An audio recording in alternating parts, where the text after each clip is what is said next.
And then it started escalating to like where my covers would be pulled off me in bed. I saw my nan after she passed. I think I saw my grandp. I started.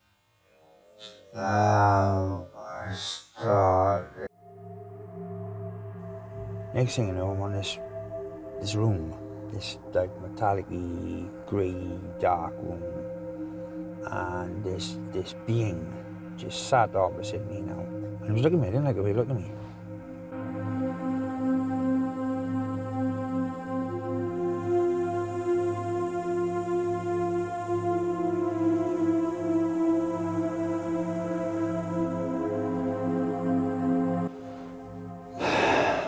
Yo, para peeps, what's happening?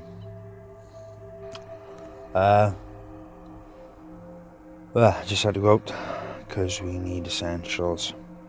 You might see some of the videos I'm doing. One of the things is, I don't know if I've left it all a bit too late. And if people are not going to have the chance to see the potential and what is out there, I got to try and get it off my chest as quick as I can, I think. I don't know. Because, I don't know, the left and the right conundrum, I mean.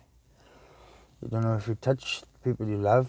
If the people you love are bad and you're going to hate them, you're going to die and chuck that on them. Or if they're bad and you're going to hate them, and if you're bad, you're going to give it to them.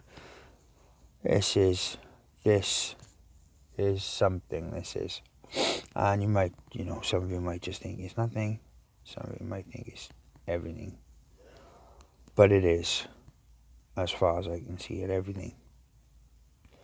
If you want to see your kids grow up and find love, get married, pass their test, make mistakes, see the world, have the same opportunities that you've had, better ones actually, obviously, and that's all been crushed by espionage and chemical weapons and money and everything's been just thrown into the mix. Just this is what happens, guys, when you play with fire and you don't listen. And we've all been dragged into it.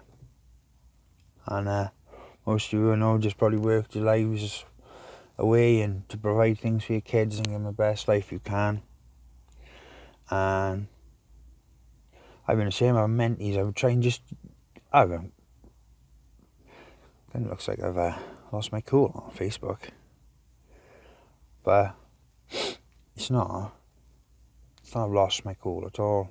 It's just, I'm not going to say I haven't lost my cool, but not with the things I'm saying. I just want to, this is what we got to do. This is what it's down to, guys. This is what it's come down to. The people you love have been affected and are going to be affected. And we've got to make a choice now.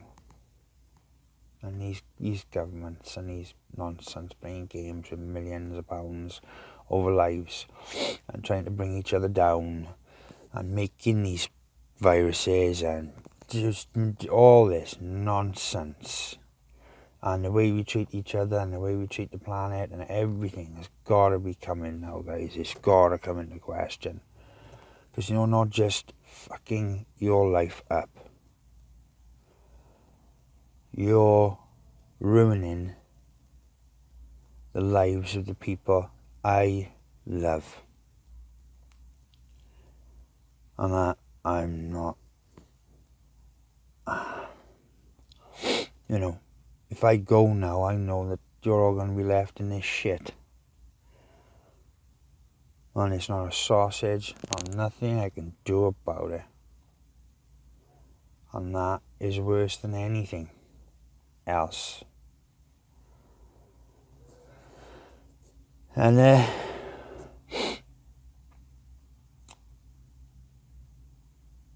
but at the same time,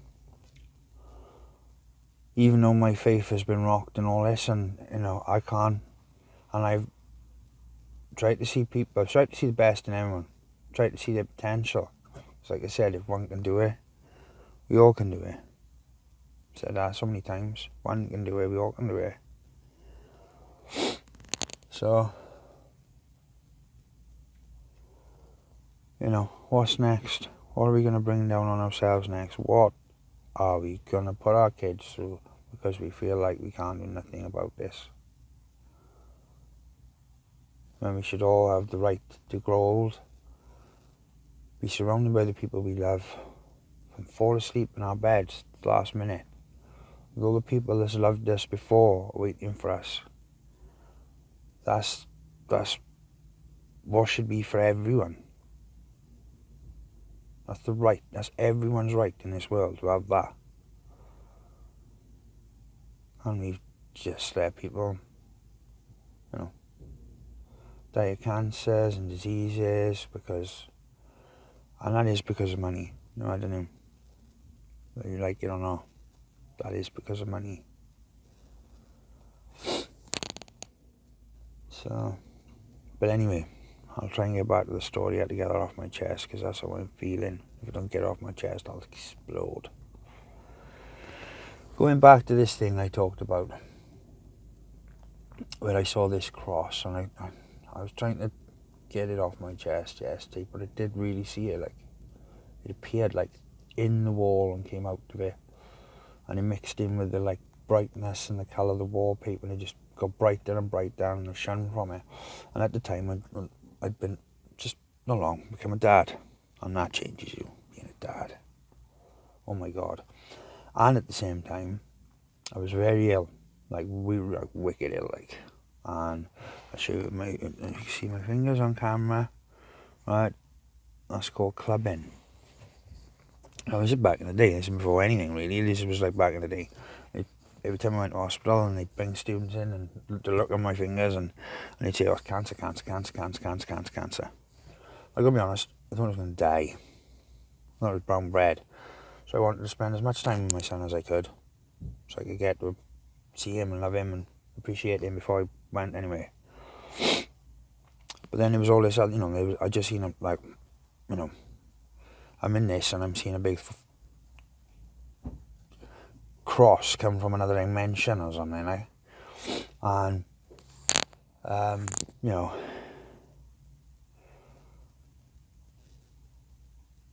and I actually saw that, thinking about it, because it was a long time ago, before 9/11 happened.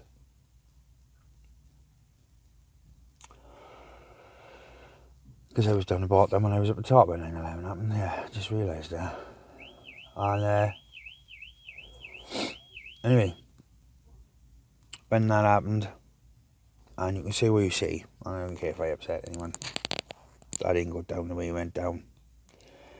And all them thousands of people who were just trying to live and work and weren't interested in fighting people and killing people because their God told them. And they might have been, don't get me wrong, they might have been some evil people in them Twin Towers. I'm not saying they are, because they were all money, you know, it was all associated with money, and we've seen what money will do. You're looking at it, you're sitting in it.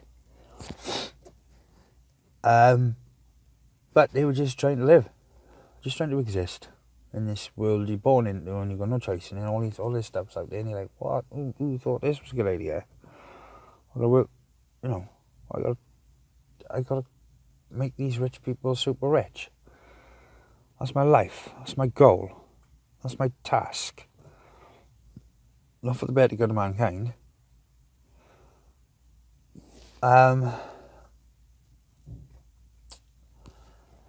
So yeah, it rocked me.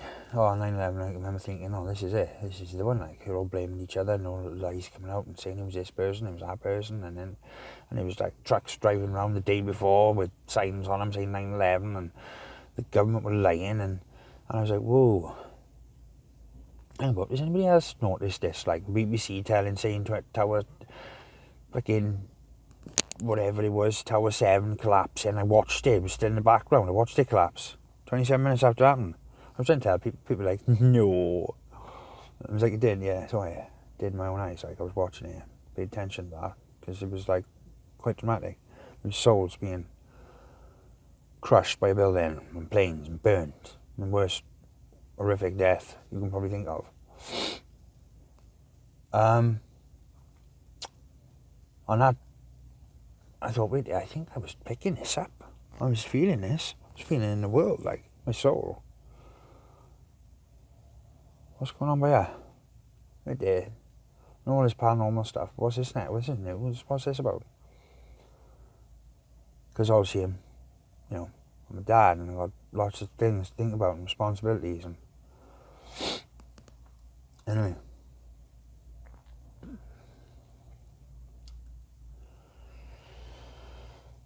So, not long after, I decided, my doctor, basically, because she was a bit of a tyrant. But in hindsight, she done me a favour. She said, if you can be in the house, you can be in work. My mate got me a job, and I started doing security. And of course, in security, you work nights. Now, I did it, got off my ass, picked myself up, dusted myself off. But you're not dead yet, so you might have a bit of time. Like, I haven't found cancer because they kept telling me you got it, but we just can't find it. Which is I don't know if any of you have been ill and any worry about things like that. And you might suffer with anxiety, but it created hypochondria in me. Shit, me. So off I trundled into security, and I've got all this in my life. I've been seeing some weird stuff now. I'm seeing some ghosts and God knows what, and I've got this thing, and I can feel this force, this message, this love, this hope, what we can all become. It's in there, it's in my head. It's been beamed in there or some shit. I don't know. And then I start doing nights and I start seeing ghosts and stuff, and things are happening. And I'm like, here we go again. It just reminded me of being a kid, when I felt like I was on my own then. I'm nuts. So, anyway, trundled on, tried to get through it. Started having some amazing activity, which if you watch the channel, if you know me, you know most of my stories, and I've tried to tell them all. And then me and my mate Chris worked together, and he was worried about this thing called Planet X, Nibiru. It's the Anunnaki. It's something to do with the Sumerians. There were people that came from the stars and changed humanity and did all sorts of things. You'll have to read about it, whether it's all nonsense or whatever, but anyway, he was worried about it. So I said, well, we just sit round with the security guards, we just there with dogs' bodies, really. That's what we were. Just a visual deterrent. So I said, well, you will computer whiz, because he was, Chris. I said, well, before I investigate it, if you want to really look at it, I said, look at it, I said, it's not good to look into what other people are saying. You've got to find these answers for yourself. So we did. We looked into it. And the first place we started, one of the first places I remember starting, was 9/11. Because it was something burning in me to know if people did that to scare the world, or because the official story is absolutely nonsense, mental. The fact they'd allowed to happen and planes flew for 45 minutes, never before, all of it. The fact they lied and lied and lied. If they got it wrong, they just come out and say it. Just say you got it wrong, just say it. The fact they didn't, the fact it is a conspiracy is enough. Don't need to know if it's right or wrong, if it's true or false. The fact it's there in people's minds, and the people we are in power, we don't trust them because they greed and they will kill you, and they are poison. And we went on the dark web and started to uncover some really weird stuff and information. And I didn't take it from biblical text, didn't take it from prophecies, I just found little things about Bush and that, and God knows what else, and JFK Jr. and all the ties to it, and the Florida vote scandal and all this malarkey, and it just all, and hell of a picture it painted, hell of a picture. And I thought, oh my God, this is bad. These people are so cold, so dark, and so consumed with greed and what their life is going to hold. And there's people have been saying they reincarnate into the real families, because reincarnation through the paranormal I've discovered does actually happen. And they just don't care. And because we don't know about it, because it's been taken out of our consciousness, that we are not thinking about the world, that we are coming back to the same world over and over again. So by making it better, we're making it better for ourselves.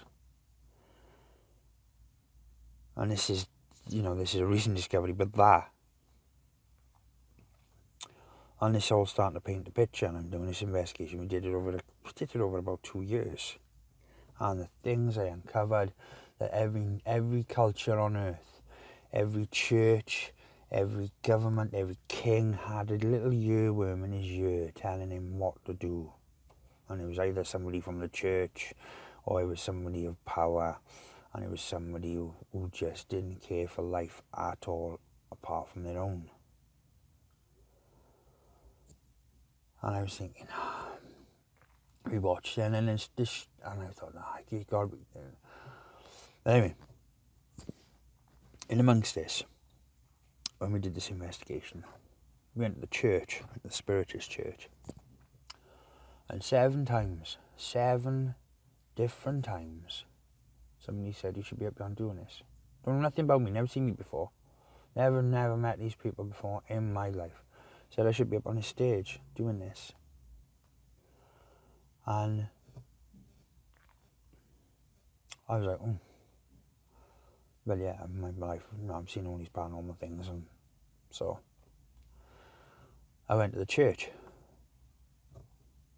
and I went to a local little church, met this amazing old lady, and she took a look at me, and she was like, before this I was doing meditation. I just went down to try meditation, and I'll come back to that now, but that's the journey I went on while I was looking into all this stuff. And I had the opportunity to look, which is part of the story I'm trying to tell you, if you're wondering how I'm going to tell you where God is, and how this message is being placed upon us. And yeah, anyway, so in amongst this, I meditate. First time ever in my life, never heard of it. Thought, I'll give it a go. Closed my eyes, listened to what they was telling me to do. Thought, this is going to be nice. They were talking about going up to your garden and having a chill out under your oak tree. And I thought, I might actually meet, because I've seen mediums they brought my family through, like people I love. And they give me stuff, and I'm like, how do you know that? Like, and some of it was abstract, and some of it was just so crazily, creepily, berserkly accurate. You just can't deny it. Like, just keep on pulling out of it because I was wearing like a blue top, or they were taking it from what they mean. And I want answering their questions, and I want reading them, because I want to know. If you're going to know something, make sure it's right. And yeah, off I went. Left this garden, went straight up into the stars, looking down at the planet. I seen this big clock, this big mechanical clock, and there was a time on it, and it was getting really, really, really, really, really close to midnight. And next thing you know, I'm on this room, this like metallic-y, grey, dark room, and this being just sat opposite me now. And I am standing there, I'm not just like in my mind, I've gone. And this thing is just sitting at some sort of keyboard or control pad or something, or I don't know what it was, and it was quite into what it was doing, like. And all of a sudden it clocked me, just looked straight at me, and it went like this, and sort of give it like. And I was looking back, and I was thinking, shit, I'm not supposed to be here. What's this? And he was looking at me. I didn't like the way he looked at me. And I remember it was weird and awkward. When I came back, this little old lady said to me, where do you go, Rich? I said, I don't know when I went. She said, well, I saw you go straight up, and you just disappeared. But she said, I couldn't sense where you were. I had a clue. She said it was quite bizarre and odd. And I went, And this woman been doing this like 50 years now of her life. And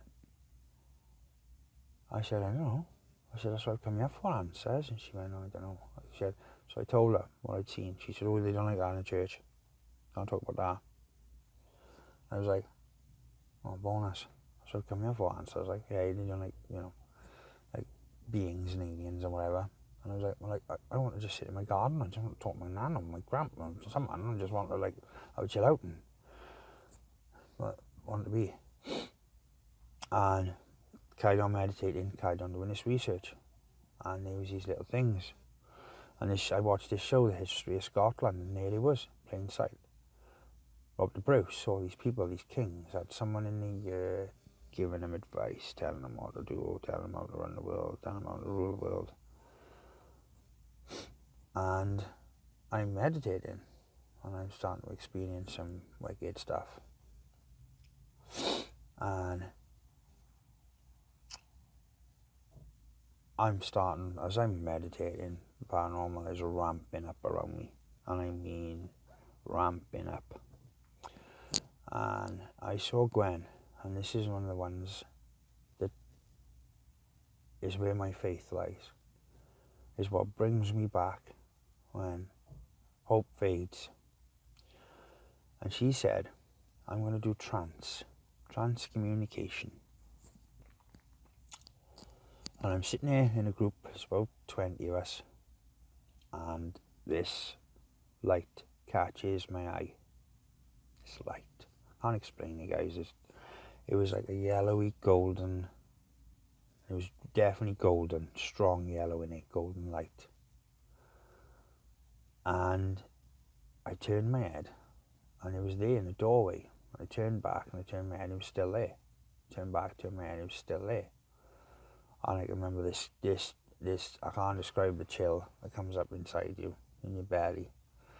If you've ever done the paranormal, you might understand it. Or anything that you see that is beyond the realms of reality. There's a chill, there's a fear and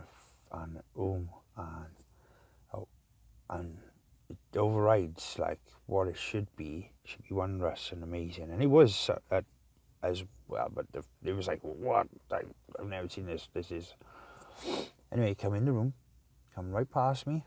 I was still looking at it. I was looking at everyone else and no one else could see it. I was like, oh my God, this is crazy. And I watched it glide to her feet and just move up her legs and envelop her. And as soon as he got to her head, she started talking in his weird voice.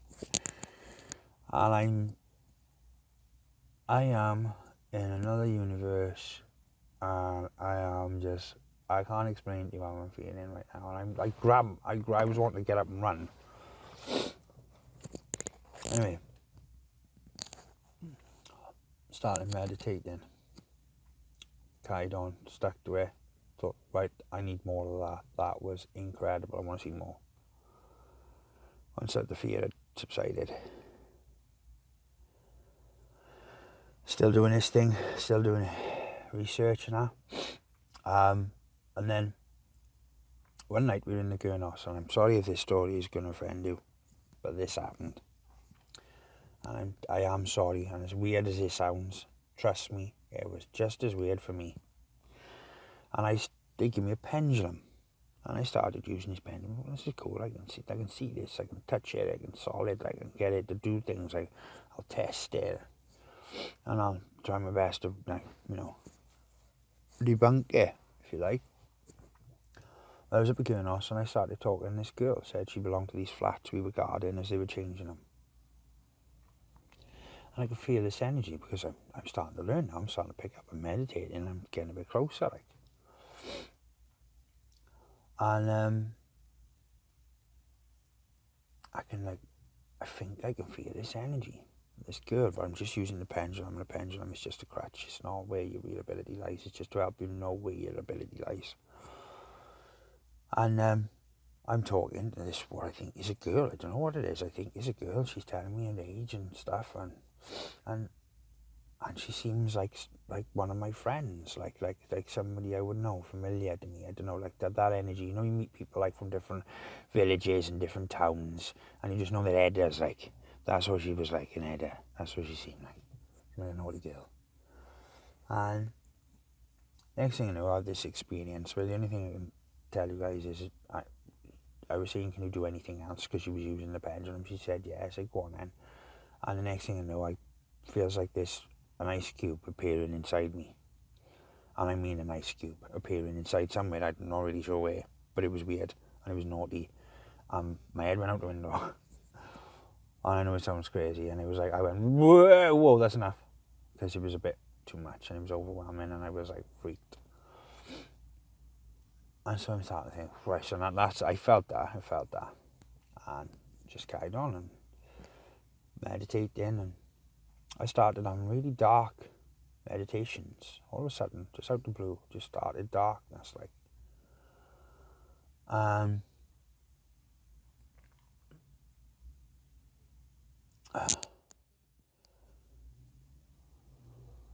it just started happening regularly. Just evil would come into my meditation and balls it up. Evil, pure, unadulterated, evil. The evil that's probably in me somewhere.